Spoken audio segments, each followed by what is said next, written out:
Death doesn't have a problem taking anybody's life.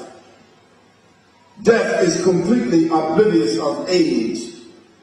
Death takes babies, adolescents, teenagers, young men and women, middle-aged, old age. Death doesn't care about gender.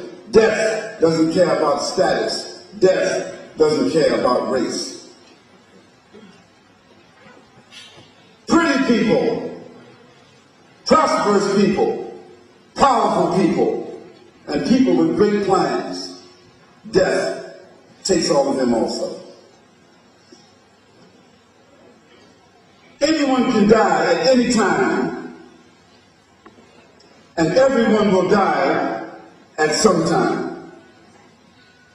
Death doesn't make appointments, and death has no contingency plans. Death claims individuals, death claims families, death claims groups, and death takes entire nations off the face of the earth just like that. In the blink of an eye, death claims its victims while they are still in the womb, and death snatches life from others that are fully mature and sends them to their resting place in the tomb. Today is the first day of the rest of our lives, and death is just around the corner, waiting for us in the shadows, one by one. The love of this life and its glitter makes us think that we have plenty of time to plan, play, and enjoy. Most of you thought tonight that you would come and go, but you don't really know. There are people in this room right now that just last week, they went somewhere to see about someone who had died. And one of the people who had went to see about somebody who had died, died. Inna lillahi wa inna ilayhi raji'un. And it was the qadr of Allah subhanahu wa ta'ala. And some of us will be on our way from some place that we thought would just be another place. And we said to the people when we left, I'm sorry I have to leave right now, I've got an appointment, I gotta go. I gotta be somewhere in an hour. I gotta be somewhere, I gotta see my husband, I gotta pick up my child, I gotta see my wife, I have to this, I have to that. And it never happened. Death caught them in between.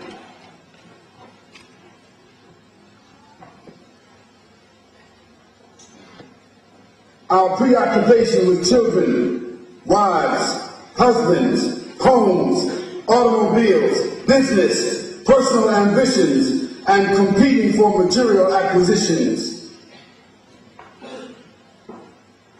will allow death to arrive softly, like a thief in the night.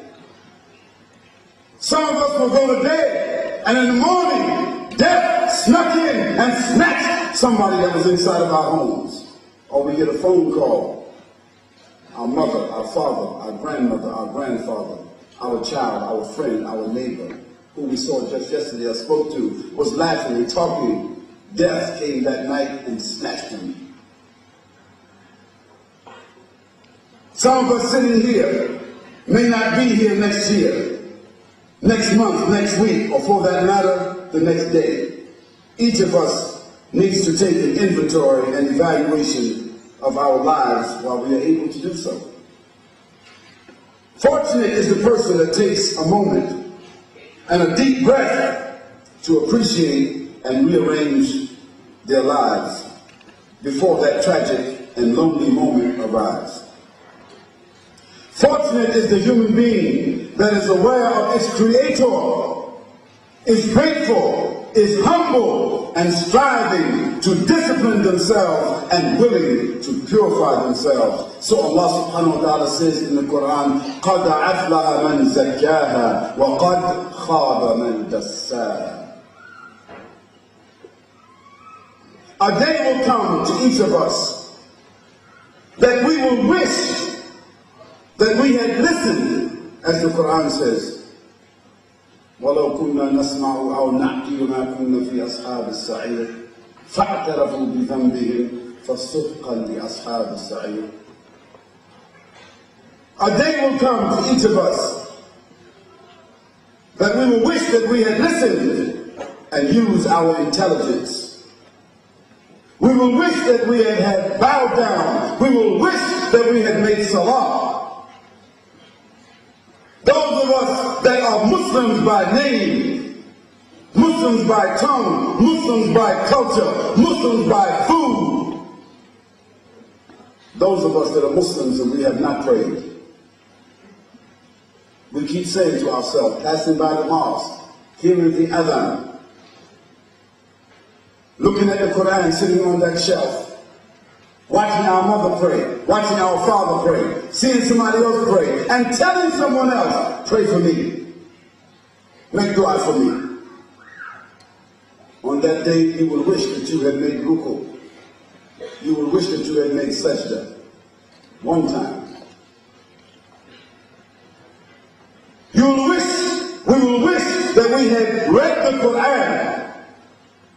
We will wish that we had made tawbah. The door for tawbah was open all of our lives. It was there. All we had to do was wash, pray, and make our amends to Allah subhanahu wa ta'ala and correct ourselves, but we never did it. We kept saying, inshallah, as if inshallah is a deck of cards.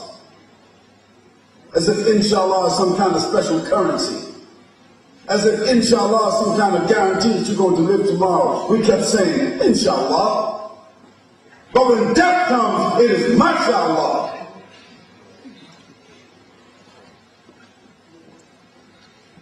We will wish that we had made hajj or umrah. That money you spent on your car, the money you spent on that furniture, the money you spent on this or that, you could have made hajj or umrah, but you didn't. You said, inshallah. When I get 60, I'm going to make hajj. When I get old, I'm going to make hajj. I'm going to do all these sins, all these wrong things. When I get 60, I'm going to Mecca. I'm going to ask Allah to forgive me. This is what some people is thinking. They sell haram all their life. They live in a haram house all their life. They eat from the haram all their life. They do haram, buy and sell haram all their life. And then they think that they will take $2,000 and they will go make hajj and everything will be squared up. Because they are foolish. We will wish that we had paid our debts. We will wish that we had reconciled our differences. How many Muslims do you have a difference with, a problem with, an issue with, an argument with, a vendetta with, a beef that you haven't reconciled? As a matter of fact, many of us, we don't even want to reconcile differences. We put water on the differences. We cultivate the difference. We want to find a reason why not to reconcile with somebody. Even if they made tawbah, even if they came and apologized, we still don't want to accept it because we have hardened ourselves against reconciling with that person. But we will wish that we had reconciled our differences. We will wish that we had paid zakat. You will wish that you took the time to compute your zakat and that you found somebody to pay it. You would wish that you had given away something in sadaqah. We will wish that we had gave up our bad habits. We will wish that we had not procrastinated and delayed. We will wish that day had never came. But that day will come.